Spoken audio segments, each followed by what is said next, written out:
하나님께서 우리에게 주시는 말씀 고린도후서 5장 17절 한 절 말씀입니다.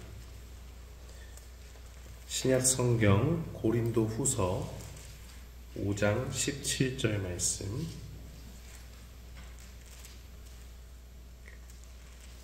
우리 다 찾으신 줄 알고 함께 봉독하겠습니다. 그런즉 누구든지 그리스도 안에 있으면 새로운 피조물이라. 이전 것은 지나갔으니 보라 새 것이 되었도다. 아멘. 저는 오늘 말씀 고린도후서 5장 17절 한 절 말씀을 통해서 보라 새 것이 되었도다 라는 제목으로 주의 말씀을 선포하겠습니다. 말씀을 준비하면서 한 해를 돌아보니까 나름대로의 아쉬움이 느껴졌습니다. 내가 맡은 일들을 조금 더 잘했으면 좋았을 텐데 라는 아쉬움도 들고요. 다른 사람들에게 좀 더 사랑을 베풀고 잘해주면 참 좋았지 않았을까라는 생각이 듭니다. 또한 저 자신에게 약속했던 것들에 대해서도 여러 가지 생각이 들더라고요. 한 해를 시작하면서 더 나은 삶을 살기 위해서 이런 것들을 좀 잘했으면 좋겠다 결단을 했지만은 실제로 그런 것들이 잘 되지 않는 걸 보면서 정말 내가 과연 변화될 수 있는 사람일까? 라는 생각을 또한 하게 됐습니다. 하나님의 뜻대로 살기로 결단을 했다가도 우리는 금세 얼마 지나지 않아서 다시 죄 가운데로 돌아가는 우리의 연약한 모습을 자주 보곤 합니다. 그때는 정말 내가 그리스도인이 맞을까라는 그런 깊은 고민에 빠지기도 합니다.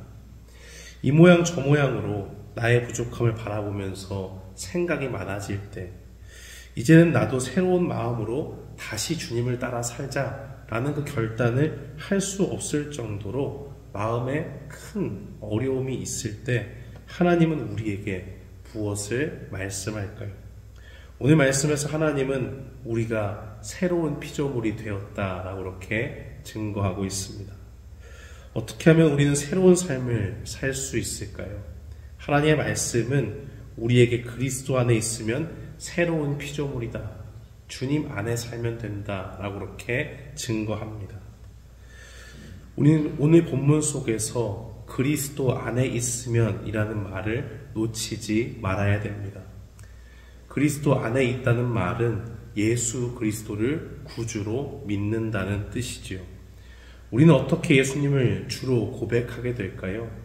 우리가 복음의 말씀을 들을 때에 성령님께서 우리 속에 믿음을 주셔서 주님을 믿게 하십니다. 바로 그 가운데서 믿음을 받고 우리가 예수 그리스도를 주로 고백하게 되면 우리는 그 가운데서 두 가지를 발견합니다. 하나는 우리 자신이 하나님 앞에 얼마나 큰 죄인인가 하는 것입니다. 거룩하시고 영광스러운 주님의 빛 앞에서 우리의 모든 더러움들을 보게 되는 것이죠. 그와 동시에 또 한 가지 모습을 보게 되는데 우리를 사랑하셔서 우리의 죄를 용서하기 위해 십자가에 달리신 우리 주 예수 그리스도의 크신 사랑을 동시에 보게 됩니다. 나는 죄인이에요. 하나님을 따라 살 수 없을 정도로 더럽고 추악합니다. 그런데 그런 나를 위해서 예수님께서 하늘 보좌를 버리고 이 땅에 오셨다. 그리고 그 죄인된 나를 구원하기 위해서 십자가에서 모욕당하시고 죽기까지 죄가 없지만 죄인의 취급을 받으면서 나를 대신해 그 형벌을 받으셨다 하는 것을 바라보게 되는 겁니다. 죄인인 우리를 용서하기 위해서 주님이 우리 위해 십자가에 달려 돌아가셨다 하는 것을 믿음으로 고백하는 사람들은 하나같이 동일한 고백을 하게 됩니다. 이제는 죄인이었던 내 뜻대로 살지 않고 나의 주인 대신 주님의 뜻대로 살고 싶습니다. 이미 지나간 죄인의 모습처럼 다시는 그렇게 살지 않고 싶습니다 하는 것이 주님 앞에 주님의 큰 사랑의 은혜를 경험한 사람들의 공통된 고백입니다. 이것을 우리는 무엇을 알 수 있을까요? 우리 주 예수 그리스도를 믿음으로 고백하는 새로운 피조물이 된 것보다 우리에게 더 큰 은혜가 없다는 것을 우리는 발견하게 됩니다. 이제 주님을 믿는 믿음으로 주님 안에 사는 새로운 피조물이 된 것은 지나간 이전 것과는 아무런 관계가 없는 신분이 되었다는 것입니다. 성경은 종종 이런 우리의 모습을 하나님의 자녀가 되었다라는 것으로 표현을 합니다. 주님 안에서 새로운 피조물, 새 것이 되었다는 것은 다른 말로 표현하면 하나님과 우리의 관계가 회복되었다라는 뜻입니다. 하나님 앞에서 주님의 말씀을 받은 우리가 어떻게 변화되었냐? 하나님의 말씀은 영접하는 자, 곧 그 이름을 믿는 자들에게는 하나님의 자녀가 되는 권세를 주셨다라고 그렇게 증거하고 있습니다. 성경의 다른 곳은 증거하기를 우리가 예수님을 믿지 않았을 때는 누구의 자녀였는지를 확실히 밝히고 있습니다. 예수님은 주님 안에서 새로운 피조물로 변화되기 전에 우리를 마귀의 자녀였다라고 그렇게 증거하고 있습니다. 우리도 모르게 죄 가운데서 주님을 대적하는 삶, 또 우리의 옛 주인이었던 사탄과 마귀를 쫓아서 그들이 기뻐하는 일을 행하였다라고 하는 것이 주님의 진단입니다. 마귀의 자녀로 마귀가 좋아하는 것만 하고 살면 결국엔 죄를 짓게 되고 죄 가운데서 죄의 삭신, 사망만이 우리를 기다리고 있습니다. 곧 우리는 새로운 피조물이 되기 전에는 하나님 앞에 사형 선고를 받은 죄인의 신분이요 하나님과 원수된 관계였다라는 것입니다. 사랑하는 성도 여러분, 하나님과 원수된 관계 속에 살던 우리가 그 옛 모습을 이제는 벗어던져 버리고 바로 우리를 용서해 주신 예수 그리스도 안에서 새롭게 되었습니다. 우리를 구원해 주시고 용서해 주기 위해 이 땅에 오신 예수 그리스도, 그 주님이 얼마나 우리를 사랑하시는지 십자가에서 죽기까지 사랑하신 그 사랑을 이제 성령님을 통해서 우리는 믿음으로 바라봅니다. 바로 그 죄를 용서해 주시고 하나님과 이제는 원수되어 살지 않고 하나님의 영광스러운 자녀로 변화된 신분으로 하나님께서 영생을 주시려고 그렇게 우리를 바꾸어 주신 것입니다. 그렇다면 우리는 이미 주님과의 관계에서 변화된 신분으로 살고 있는 새로운 피조물입니다. 그런데 여기까지 잘 알겠는데 그 다음에 우리의 고민이 더욱 깊어지게 됩니다. 이제 주님과 원수가 아니라 하나님의 사랑을 받은 자녀가 되었잖아요. 그런데 왜 내 삶은 여전히 변화되지 않는가라는 것이 많은 성도들의 고민입니다. 나는 왜 주님을 더 사랑하지 못하고 나를 위해 모든 것을 아낌없이 내어주신 주님처럼 주님을 위해서 살지 못하는가 하는 것이 우리의 근심을 더하게 합니다. 그러나 바로 그런 고민에 빠져있는 우리를 위해서 주님은 또 다른 말씀으로 우리의 근심을 덜어주십니다. 계시록 21장 5절 말씀은 증거하기를 보좌에 앉으신 이가 이르시되 보라 내가 만물을 새롭게 하노라 하시고 또 이르시되 이 말은 신실하고 참되니 기록하라 라고 그렇게 말씀합니다. 계시록 21장의 말씀은 이제 주님이 오시면 하나님께서 우리에게 주실 영광스러운 천국의 모습을 그리고 있습니다. 그때가 되면 우리가 지금 가지고 있는 갈등과 어려움의 문제, 여전히 죄 가운데 넘어지고 죄를 사랑하는 문제 때문에 고민하는 것이 완전히 사라지게 됩니다. 이 땅에서는 하나님 앞에서 우리의 신분이 변했습니다. 그러나 신분이 변했다고 해서 우리가 죄를 100% 지을 수 없는 존재가 된 것은 아닙니다. 안타깝지만 또 우리가 그렇게 살고 싶지 않지만 여전히 죄에 연약하고 취약한 모습이 우리 가운데 남아 있습니다.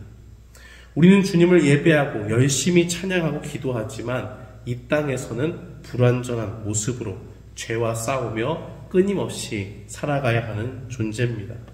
그러나 이제 주님이 우리에게 주실 영원한 천국이 주어지게 되면 주님과의 그 관계만이 변화되는 것이 아니라 존재론적으로도 우리가 완전히 하나님만을 온전히 예배하는 데서 기쁨을 얻고 다른 죄를 쫓지 않는 영광스러운 모습으로 변하게 된다고 말씀합니다. 어떻게 그런 날이 올 수 있을까 하는 의심을 거두기 위해서 주님은 이 말은 신실하고 참되니 기록하라 라고까지 말씀합니다.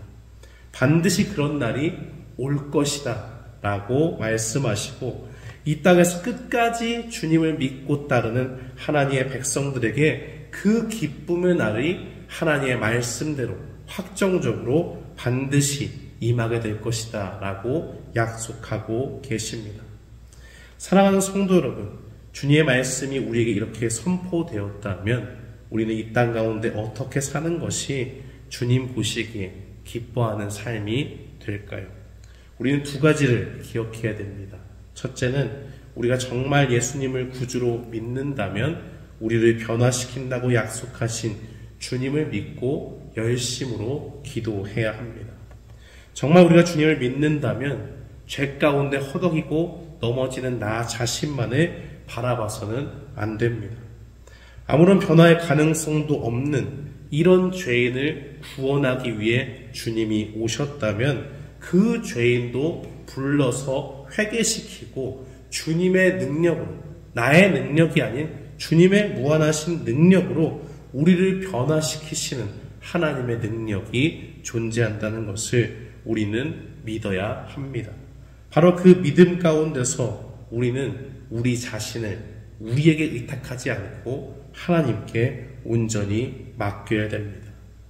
주님께 자신을 온전히 맡기는 사람은 어떤 사람일까요? 그것은 바로 열심히 주님 앞에 기도하는 사람입니다. 크고 작은 모든 것들, 주님의 도우심이 없으면 도저히 이것은 이루어질 수 없다라는 믿음을 가지고 작은 것에서부터 큰 것까지 하나하나 하나님 앞에 온전히 기도하며 나아가는 것, 그것이 바로 주님께 온전히 맡기는 사람입니다. 자기 자신의 제한적인 가능성에 기대어 사는 것보다 우리는 현명한 길을 찾을 수 있어야 됩니다. 주님의 무한하신 능력의 손길을 힘입는 것이 우리 인생의 가장 효율적이고 효과적인 일이라는 사실을 우리는 꼭 기억해야 됩니다. 바로 그 믿음을 가지고 하나님 앞에 나아가 간구하고 주님 앞에 열심으로 기도해야 하는 겁니다. 사랑하는 성도 여러분, 이제 2024년 한 해가 지나고 우리는 2025년 새로운 해를 맞이합니다. 새해에 우리의 결심은 나를 새로운 피조물로 변화시켜 주실 주님의 약속을 붙잡고 하나님께 열심히 기도하는 사람이 되는 것입니다. 주님이 부르신 제자들의 모습을 보십시오. 주님이 곁에 있을 때는 맨날 당하는 게 꾸중당하는 거예요. 너희는 왜 이렇게 믿음이 없냐? 내가 이렇게까지 설명을 하는데도 도저히 깨달음이 없느냐? 라고 주님은 말씀하셨습니다. 그런 말을 면전에서 듣고 있는 제자들의 모습을 나로 대처해 본다면, 야, 주님이 보시기에 이 정도면 정말 나는 가능성이 없구나 라고 낙심할 수 있습니다. 그러나 주님이 잡히시던 밤에 도망갔던 부끄러운 제자들도 우리가 잘 알듯이 다시 모여서 기도했을 때 변했습니다. 주님이 약속하신 성령을 기다리면서 간절한 마음으로 기도했을 때 약속하신 성령의 충만하심을 받고 그들의 삶이 180도 달라졌습니다. 하나님께서 초대교회 가운데 크신 역사를 보여주실 때 한 명 한 명이 그 역할을 감당했고 주님이 주신 그 큰 능력으로 하나님의 교회에 큰 일들을 감당할 수 있었던 것입니다. 새로운 변화의 삶을 변화시킬 수 있는 인간적인 방법론이 뭐가 있나 찾아보는데 있지 않습니다. 그런 고심을 할 시간에 나를 변화시켜 주시기 위해서 이 땅에 오신 주님, 그 약속을 우리에게 허락하신 주님을 바라보고 열심으로 기도하는 것, 거기에 달려 있습니다. 둘째로 우리를 변화시키시는 주님의 약속을 받은 우리는 이 땅 가운데 어떻게 사는 것이 주님이 보시기에 기뻐하는 삶의 모습일까요? 열심히 기도하면서 동시에 교회 안에 형제 자매를 사랑해야 합니다. 우리가 주님 안에서 새롭게 되었다는 것은 이제 우리가 교회의 머리 되신 예수 그리스도를 삶의 기준으로 모시고 산다는 말입니다. 우리는 이름도 다르고 성도 다르고 또 각자가 가진 성격도 다릅니다. 그러나 우리에게 한 가지 공통점이 있다면 우리 주 예수 그리스도를 우리의 머리로 삼고 살아가는 교회의 일원이 되었다는 것입니다. 우리는 서로를 하나님의 사랑받은 존재로 여기면서 각자를 하나님의 사랑을 풍성히 받은 지체로 여기며 살아갑니다. 함께 주님의 몸으로 부름받은 우리가 할 수 있는 최고의 행동은 서로를 향해서 미워하고 시기하고 질투하는 것이 아니라 서로를 그리스도의 사랑으로 섬기며 나아가는 것입니다. 우리는 왜 교회 안에서 서로 사랑해야 할까요? 요한복음 13장 34절로 35절은 그 이유에 대해서 분명히 밝히고 있습니다. 새 계명을 너희에게 주노니 서로 사랑하라. 내가 너희를 사랑한 것 같이 너희도 서로 사랑하라. 너희가 서로 사랑하면 이로써 모든 사람이 너희가 내 제자인 줄 알리라. 주님은 이미 내 이웃을 내 몸과 같이 사랑하라는 구약의 율법의 말씀을 알고 계셨습니다. 그런데 새 계명을 주신다고 하면서 서로 사랑하라 라고 말씀하신 것은 여기에 주님이 보여주신 종말론적인 사랑의 동기가 있다라는 것입니다.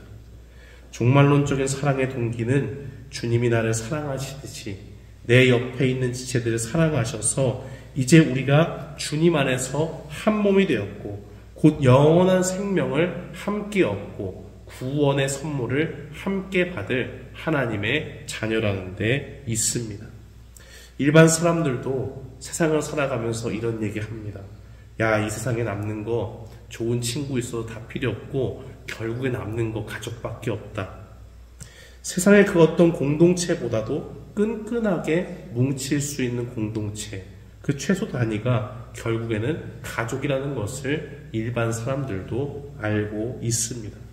그런데 우리는 이 사람의 혈연관계로 맺어진 가족을 넘어서 우리 주 예수 그리스도의 보혈의 은혜로 함께 묶이게 된 사랑의 공동체 안에서 영적인 가족을 만나게 되었습니다. 그렇다면 우리에게 남은 것은 영원한 생명을 함께 누리게 될 형제 자매들과 교회 안에서 서로 사랑하며 지내는 것입니다. 이뿐만이 아닙니다. 바로 그렇게 서로 사랑하는 모습을 보일 때에 주님은 지나가 버린 이전 것, 곧 우리 자신이 우리 자기를 사랑하고 이기적으로 행동했던 모든 죄악된 모습 대신에 교회의 형제 자매들을 사랑하는 모습을 통해서 주님의 몸된 교회를 다니는 하나님의 자녀들은 저렇게 변화되는구나 하는 것을 세상에 보여주게 되는 것입니다. 사랑하는 성도 여러분, 이제 우리 앞에 놓여진 새로운 한 해를 두고 우리를 변화시키실 주님을 바라보기를 원합니다. 우리는 잘 변화되지 않는 것 같아도 우리가 정말 더디게 조금씩 변해도 하나님께서는 우리를 끝까지 포기하지 않으십니다. 마침내 주님의 영광스러운 약속대로 우리를 온전히 새로운 피조물로 이전과 다른 새 것으로 우리를 변화시켜 주십니다. 이 믿음을 가지고 우리를 변화시키실 주님을 향해서 열심히 기도하고 함께 구원받는 형제 자매들을 더욱 사랑하며 나아가는 우리 피스메이커 교회의 모든 교우들 되시기를 주님의 이름으로 축원합니다. 아멘.